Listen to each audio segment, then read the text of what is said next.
ప్రస్తుతం మనం రవీంద్ర భారతి వద్ద ఉన్నాము. ఈరోజు సర్వాయి పాపన్న గౌడ్ 367వ జయంతి సందర్భంగా మరి గౌడ సంఘాల ఆధ్వర్యంలో భారీ ఎత్తున ఈరోజు సభ ఏదైతే కార్యక్రమాన్ని నిర్వహిస్తూ ఉన్నారు.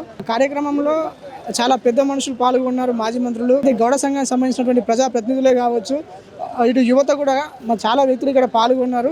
అసలు వారి మాటలు అడిగి తెలుసుకుందాం. సర్వాయి పాపన్న చరిత్ర ఏంటి, ఇంకా అలాగే రాబోయే రోజులలో ఏదో చరిత్ర ఉందో మరి అది ఎట్లా ముందు తీసుకుపోతారో వాళ్ళ చేతులు అనేది మనం వారి మాటలు అడిగి తెలుసుకుందాం. తో మాట్లాడడానికి మా శ్రీనివాస్ గౌడ్ గారు ఉన్నారు. వారి మాటలు అడిగి తెలుసుకుందాము. మరి సర్వాయి పాపన్న ఇక జయంతి సందర్భంగా రేపటి రోజు రాబోయే తరాలకు కూడా రేపు ఇలాంటి సందర్భాన్ని యువతలో కూడా ఎలా ముందు తీసుకుపోతున్నారు. సర్వాయి పాపన్న గారు ఒక కులం కాదు, గౌడు కులమైన కాదు, అన్ని కులాలు కులవృత్తుల మొత్తానికి బహుజన నాయకుడు. ఆసియా ఖండంలోనే బహుజన రాజు, మొట్టమొదటి రాజు అని చెప్పి మనం రాసింది కాదు, లండన్లో కేంబ్రిడ్జ్ యూనివర్సిటీలో రాసిన పుస్తకంలో ఉందన్నమాట. అంత గొప్ప వీరుణ్ణి ఆయన చరిత్రను కూడా బయట చెప్పకుండా, విగ్రహాలు కూడా లేకుండా మొత్తం ధ్వంసం చేసిండ్రు. మళ్ళీ అక్కడ నుంచి కేంబ్రిడ్జ్ యూనివర్సిటీ నుంచి వాళ్ళు పుస్తకము పేరువరం రాములు గారు తమ్ముడు తీసుకొస్తే అప్పుడు చరిత్రలోకి వచ్చింది.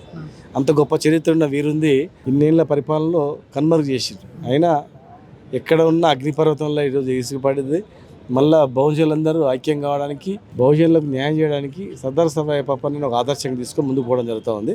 అందుకే మేము అప్పుడు మా ప్రభుత్వంలో వర్ధంతి జయంతి ఉత్సవాలు చేయాలని మేము జీవో ఇవ్వడం జరిగింది. తర్వాత ట్యాంక్ బండ్ విగ్రహం పెట్టాలని కూడా ల్యాండ్ ఇవ్వడం జరిగింది, డబ్బులు కూడా ఇవ్వడం జరిగింది. కాంగ్రెస్ గవర్నమెంట్ వచ్చిన తర్వాత జనగాం జిల్లాకు పేరు పెడతామని తొందరగా పెట్టాలి. ఆ డిమాండ్ అంతా కూడా విగ్రహం కూడా వాళ్ళు ఏర్పాటు చేస్తున్నారు, తొందరగా ఏర్పాటు చేయాలి.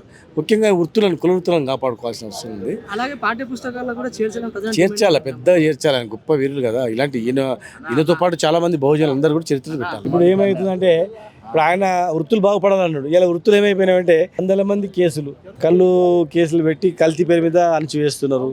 మామూలు మొత్తము నిషేక్కిపోయింది. 45 మంది ఎమ్మెల్యేలు నెలకు 5-10 లక్షల రూపాయలు మామూలతోనే బతున్నారు.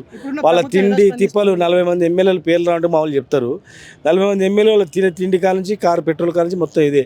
వీళ్ళు కష్టపడాలి, చెట్టు మీదకి కింద పడి చచ్చిపోవాలి. బతికినోడు అమ్మిస్తే ఆ పైసలతో మామూలు చేయాలి. మామూలు చేయకపోతే దుకాణాలు బంద్. ఇవాళ మేము కళ్ళు దుకాణాలు తెరిపించినాం హైదరాబాద్లో. ఇవాళ ఎందుకు బంద్ ఉన్నాయి? జిల్లాలు అన్నీ నడిచినాయి అప్పుడు. ఇప్పుడు ఎందుకు బంద్ ఉన్నాయి? నీరా కేఫ్ పెట్టినాం. చూడుకోండి, నీరా కేఫ్ ప్రతి జిల్లాలో ఉండాలి. అట్లా నందనంలో ఒకటి పెట్టినాం. కనుక ఈ గవర్నమెంట్కు మేము చెప్తున్నాము, మరి ఆ శాఖం కూడా మరి ఎవరైనా గౌడ్కి ఇచ్చింటే బాగుండే.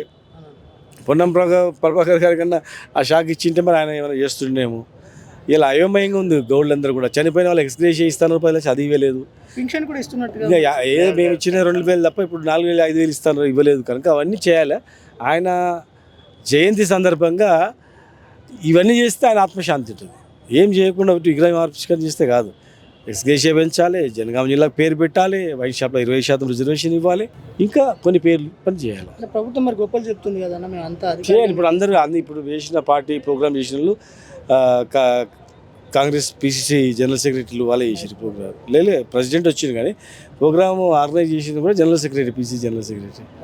మరి మేము చెప్తే అవ్వకు 100% అన్నారు, 100% కరెక్ట్ అని చెప్పింది. కనుక ఇప్పుడు వాళ్ళన్నారు వీళ్ళన్నదని కాదు క్వశ్చన్. అక్కడ వాస్తవాలు కరెక్ట్ చూసుకుంటే బాగుంటుంది. ఇంతమంది చనిపోయే వృత్తి అది ఉందా చెప్పు? 3 ఏళ్ళలో 400 మంది చనిపోయారు. ఇంకెంతమంది చావాలి చెప్పు? గుర్తించాలి, దృష్టి పెట్టలేదు. చనిపోయిన వాళ్ళకి డబ్బులు ఇవ్వట్లేదు, వైద్యం చేయట్లేదు. అవన్నీ 2 ఏళ్ళు కష్టపడి మేము తయారు చేయించినాం. మోకులన్నీ కూడా కొంతమందికి ఇచ్చిర్రు, వాళ్ళందరికీ ఇవ్వాలి. చాలా ఉన్నాయి ఆర్థిక. మేము ఏమన్నా గోల్కొండ కూడా మీద కూర్చొని పెట్టామట్లేదు, లేకపోతే సెక్రటరియట్లో సీట్లు ఏమని చెప్తారు.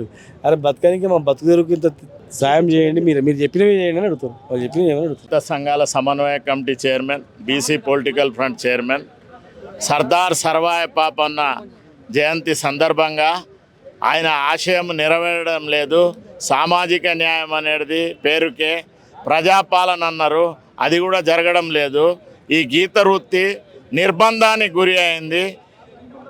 ఆయన ఆశయము ఈ తెలంగాణ రాష్ట్రంలో నెరవేరడం లేదు. కాబట్టి మీ ద్వారా ఈ ప్రభుత్వాన్ని హెచ్చరిస్తున్నాము, డిమాండ్ చేస్తున్నాము. ప్రజాపాలన అని పేరుకే సామాజిక న్యాయము, సర్దార్ సర్వాయి పాపన్న ఆశయము ఈ రాష్ట్రంలో నెరవేరడం లేదు. బడుగు బలహీన వర్గాల మంది 2,50,00,000 మంది ఉన్నారు. 70 లక్షల మంది మాదిగ సోదరులు ఉన్నారు. అంతా 90% బడుగు బలహీన వర్గాలు, బీసీ, ఎస్సీ, ఎస్టీ, మైనార్టీలే ఉన్నారు. ఈ వివక్షకు గురి అవుతుర్రు, నిర్బంధానికి వృత్తి గురి అయింది. వాళ్ళ పెన్షన్ కూడా ఇస్తున్నట్టు గత 50 ఏళ్ళు నిండిన వాళ్ళకు 5,000 పెన్షన్ ఇస్తామని మేము భారత్ జోడో యాత్రలో రాహుల్ గాంధీని కలిసినాము. ఆయన ఏమన్నాడు, జిత్నా ఇస్సేదారి ఉత్నా భాగ్యదారి అన్నాడు.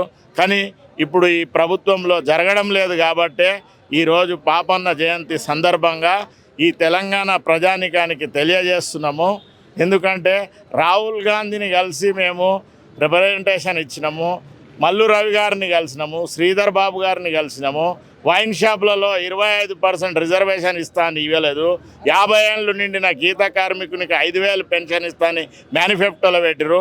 అది కూడా సాధించే దిశగా 33 నెలలు అయినా కూడా ఎక్కడ జరగడం లేదు. కాబట్టే మేము ఈ వేదిక ద్వారా తెలంగాణ బడుగు బలహీన వర్గాలకు తెలియజేస్తున్నాము. సర్దార్ సర్వాయి పాపన్న ఆశయము ఈ సామాజిక న్యాయము. కానీ పేరుకే సామాజిక న్యాయం అని చెప్పిరు, మేనిఫెస్టోలో పెట్టిరు. ఎక్కడ నెరవేరిన దిశగా ప్రయత్నం చేయడం లేదు. ఇక్కడ బీసీలకు అడుగడుగున అన్యాయం జరుగుతుంది. కాబట్టి సామాజిక పోరాటం చేస్తాము. ఈ తెలంగాణ రాష్ట్రంలో బహుజన రాజ్యం తెస్తాము, బీసీని ముఖ్యమంత్రి చేస్తామని మీ ద్వారా తెలియజేస్తాము.